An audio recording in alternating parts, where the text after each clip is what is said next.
Hello guys, welcome to my channel. So for today's video ay magluluto tayo ng creamy pumpkin soup.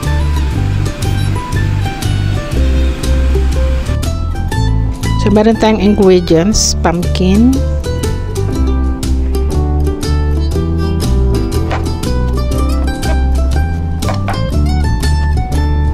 i-chop lang natin ng maliliit,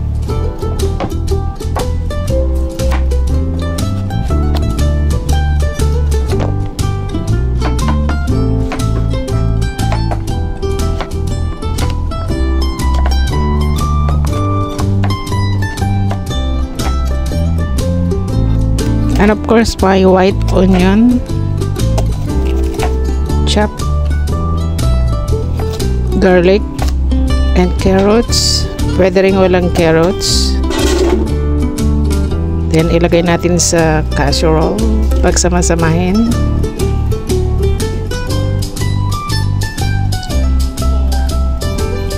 Then lagyan natin ng water,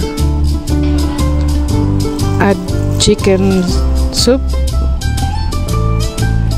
add little bit salt, then saka natin i-boil, then add some pepper.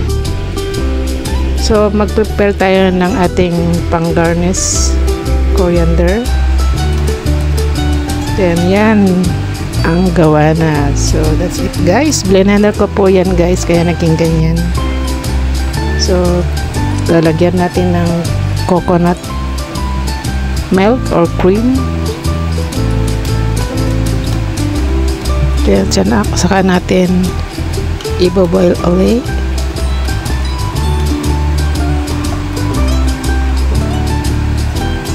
So yan ang kinalabasan guys, so creamy. So that's it guys, creamy pumpkin soup. Thanks for watching. See you on my next vlog. Bye.